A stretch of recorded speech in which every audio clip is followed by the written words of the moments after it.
ప్రభుత్వం ఏదో చేస్తానని, ఈ ప్రభుత్వం అయితే చేస్తానని ఆలోచించి మీరందరూ ఓట్లేయాలి, సంతోషం. కాబట్టి ఇప్పుడు 100 రోజులైంది. 100 రోజులైన తర్వాత అయినప్పటికీ కూడా ఎన్నికల ముందు కొన్ని వాగ్దానాలు చేసింది ప్రభుత్వం. 3000 పెన్షన్లు 4000 చేస్తామన్నారు. గెలిచిన వెంటనే పెన్షన్ చేశారు. ఏప్రిల్ నెలలో పెన్షన్ ఇస్తాం 4000 రూపాయలని ప్రకటిస్తే ఏప్రిల్, జూన్, జూలై నెలది కలిపి, ఏప్రిల్, మే, జూన్ కలిపి జూలై నెలలో 3000 కలిపి 7000 రూపాయలు పెన్షన్ వేయడం జరిగింది. ఏదైనా మాట చెప్తే చంద్రబాబు నాయుడు గారు మాట మీద నిలబడే ప్రభుత్వము. మీరందరూ అటువంటి ప్రభుత్వాన్ని గుర్తించి ఓటేసినందుకు మరీ ముఖ్యమంత్రి గారు మీకు అందరికీ కూడా ధన్యవాదాలు కూడా చెప్తున్నారు. టీచర్ ఉద్యోగాలకు 16,437 టీచర్ల ఉద్యోగాలు ఇప్పించడం జరిగింది. చాలా స్కూళ్లలో పిల్లలకు స్కూల్ టీచర్లు లేక చాలా స్కూళ్లలో పిల్లలకు 60 మంది 70 మంది కూడా ఒక టీచర్ ఉంటున్నాడు. అటువంటి పరిస్థితి లేకుండా ఉద్యోగాలు పెంచడం జరిగింది. అదే మీకు సంబంధం లేదు కానీ పల్లెల్లో ల్యాండ్ టైటిలింగ్ యాక్ట్ అని ఒకటి వచ్చింది. అంటే భూమి ఒక 10 ఎకరాల భూమి ఉంటే ఆ భూమి గల ఆసామికి తెలియకుండా ఎవరైనా ఒక వ్యక్తి భూమి నాది అని అర్జీ పెడితే ఆ భూమి విచారణ చేసేదానికి ఒక ప్రజాప్రతినిధిని ఏర్పాటు చేసి ఆ ప్రజాప్రతినిధి సిఫారసుల మేరకు ఆ భూమి నాదా నీదా అని నిర్ణయించే పరిస్థితుల్లో ఒక చట్టం తెచ్చినారు. ఆ చట్టం వలన ఎవరైనా నా భూమి కోసం ఒక అప్లికేషన్ పెడితే కొంతకాలం విచారించిన తర్వాత నా భూమి అతనికైనా అర్పించి అతనికే భూమి పోయేటంత దుర్మార్గమైన చట్టాన్ని తీసుకొచ్చిందని జగన్మోహన్ రెడ్డి గారు. అటువంటి చట్టాన్ని కూడా రద్దు చేయడం జరిగింది. కాబట్టి భవిష్యత్తులో ప్రాంతంలో ఉండబడిన వారికి 3 సెంట్లు, పట్టణాల్లో ఉండబడిన వారికి 2 సెంట్లు ఇచ్చి 4 లక్షల రూపాయలతో ఇల్లు ఇవ్వడం జరుగుతుంది మీకు అందరికీ. ఇప్పుడు జగన్మోహన్ రెడ్డి గారి ప్రభుత్వము గతంలో 18,400,000 చిల్లర ఇచ్చి ఇల్లు ఇచ్చినారు. మీకందరికీ ఇల్లు వచ్చిన వాళ్ళందరూ చాలా మంది ఉన్నారు ఇక్కడ. ఆ ఇల్లు పూర్తి కాకుండా పోయిన కారణంగా ఇంతవరకు అక్కడ మనం ఎవరు ఇన్ని 4 సంవత్సరాలు 5 సంవత్సరాలు అయినప్పటికీ అప్పుడు ఎవరు ఇక్కడికి పోయి అక్కడ కాపురం చేయలే కాలనీలో. కారణం ఏమిటి అంటే ఒక్క సెంటు అంటే ఒక పెద్దోళ్ళు ఇళ్ళలో మగతోటి మహిళ ఉంటుంది ఆ ఇల్లు. అంతటి ఎలాంటి సౌకర్యాలు లేని ఇల్లు ఆయన ఇచ్చినారు. కాబట్టి ఆ ఇళ్ళని కూడా మనం రద్దు చేసేసి మన పట్టణ ప్రాంతాలలో 2 సెంట్లు, గ్రామీణ ప్రాంతాలలో 3 సెంట్లు ఇచ్చి ప్రతి ఇంటికి 4 లక్షల రూపాయలు ప్రభుత్వం మీకు ఇల్లు కట్టుకోవడానికి ఇస్తారు. 4 లక్షల రూపాయలు వాళ్ళ స్థలంలో పెట్టుకోవడానికి ఇస్తాం. లేని వారికి స్థలం ఇస్తాం. ఆ స్థలం ఇచ్చిన వారికి మళ్ళా 4 లక్షల రూపాయలతో ఇల్లు ఇవ్వడం జరుగుతుంది. కాబట్టి సచివాలయ ఉద్యోగస్తులందరూ కూడా ఇంటింటికి పోయి రేషన్ కార్డు లేని వారికి రేషన్ కార్డు గురించి, అదే మాదిరిగా ఆరోగ్యశ్రీ కార్డు లేకపోతే వాళ్లకు తాగిపియాలా.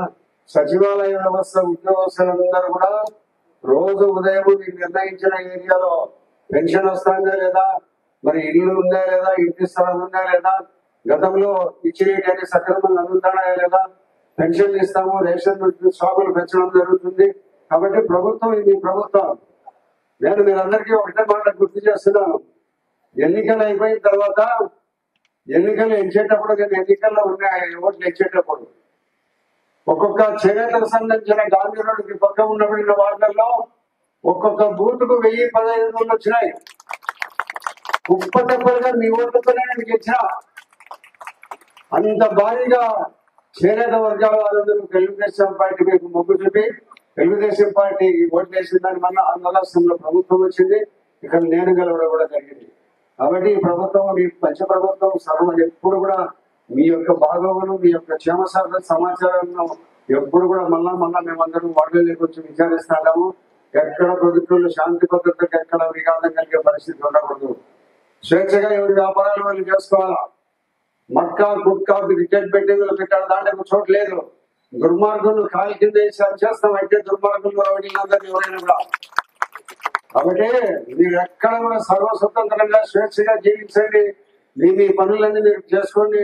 ఎవరైనా అరాచక శక్తులకు మీ దగ్గరికి వస్తే ఇబ్బంది పెట్టే పరిస్థితి ఉంటే వెంటనే ఫోన్ చేయండి. పోలీసులు కానీ మాకు కానీ చేయండి. వెంటనే వచ్చి మిమ్మల్ని ఎవరి ఇబ్బందులు ఎక్కడ లేకుండా మనం కాపాడే బాధ్యత ప్రభుత్వం తీసుకుంటుంది.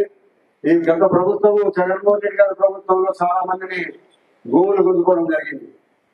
అదే మాదిరిగా చంపేయడం జరిగింది. ప్రొద్దుటూరులో నన్నం సుబ్బయ్య ఒక చేనేత వర్గానికి సంబంధించిన వ్యక్తిని చంపినారు. కేసు కూడా లేదు. కాళ్ళు చేతులు ఎన్నుకుంటారు, పోలీస్ స్టేషన్ లేకపోతే కేసులు లేవు.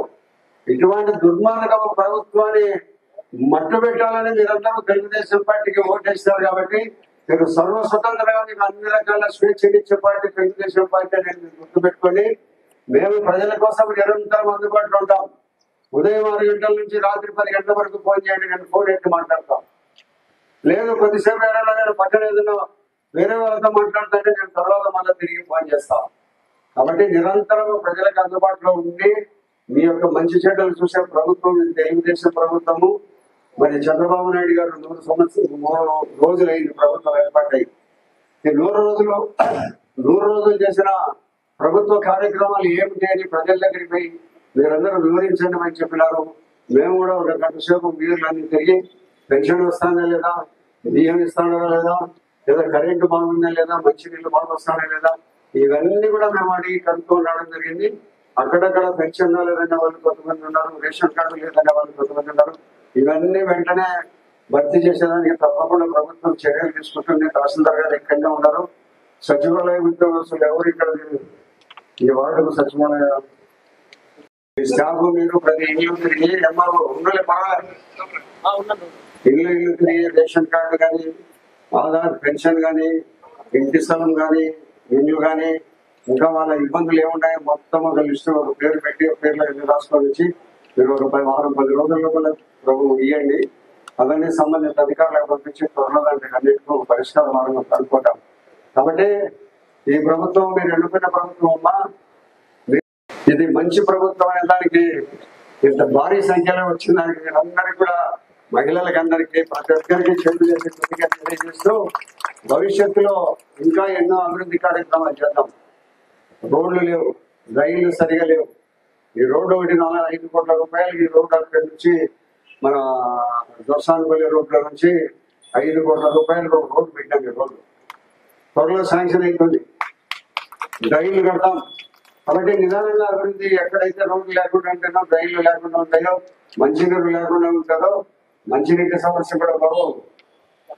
మంచినీరు, డ్రైను ఇవన్నీ కూడా మీ వార్డుకు సంబంధించి ఏమన్నా మొత్తం అంతా తీసుకుందాం. మీ ప్రాంతంలో ఉండబడిన ఏ సమస్యలు ఉన్నాయో అధికారులందరూ నిరంతరము మీ దగ్గరికి వచ్చి కలుస్తూ ఉంటారు.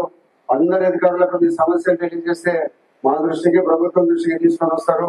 అవన్నీ కొంతకాలంలో అన్నీ కూడా పూర్తి చేసి మీకు అందరికీ అటువంటి ఏమి రాకుండా ఉంటాయి వాటన్నిటిని కూడా చేయగలుగుతామని మీకు సమయం అందరికీ మనం చేస్తూ, మీరందరూ ఈ మంచి ప్రభుత్వానికి మద్దతు తెలుపుతూ ఇంతమంది మహిళలందరూ వచ్చి ఈ కార్యక్రమాన్ని జయప్రదం చేసిన మీకు అందరికీ కూడా హృదయపూర్వక నమస్కారాలు, ధన్యవాదాలు చేస్తున్నాము. వీడియో మీకు నచ్చినట్లయితే లైక్ బటన్ క్లిక్ చేయండి. మరిన్ని వీడియోలను పొందడానికి దయచేసి సబ్స్క్రైబ్ చేయండి.